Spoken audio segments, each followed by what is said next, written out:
Hej, vi har om det periodiske system. Det første anvendelige periodiske system, det blev oprettet af russeren Dmitri Mendeleev i 1869.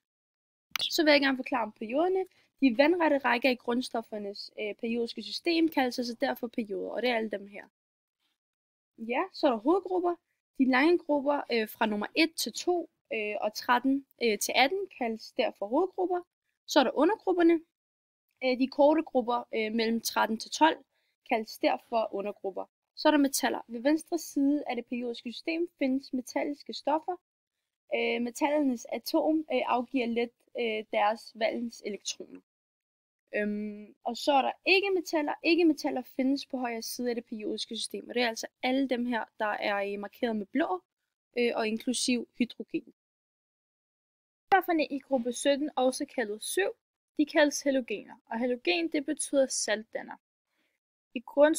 Grundstofferne i gruppe 1, de kan altså undtagen hydrogen, som er heroppe.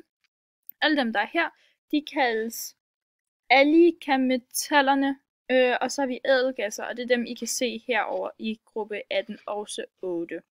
De er meget specielle, fordi de er ikke så gode til at binde sig med andre, så derfor er de meget bestemt, fordi det er gasser.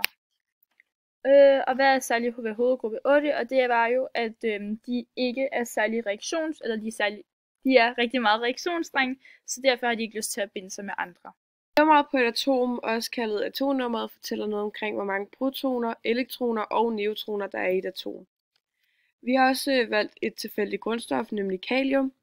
Kalium er et metal og har et atomnummer på 19, hvilket vil sige, at der er 19 elektroner fordelt ud over de 4 skaller. Der er også 19 neutroner og protoner fordelt inde i atomkernen, som man kan se her. Og så har kalium en massevægt på 39,10 unit, og stoffet er i en fast form.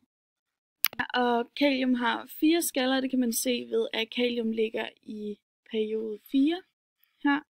Og hvis man kigger lidt nærmere, kan man se fordelingen af elektroner i skallerne. Der er 2 elektroner i den inderste skal, og der er 8 elektroner i skallen nummer 2, og 8 elektroner i den næste skal, og 1 elektron i den yderste skal. Se antallet af elektroner i den yderste skal ved at se, hvilken hovedgruppe grundstoffet ligger i. Og kalium ligger så i hovedgruppe 1.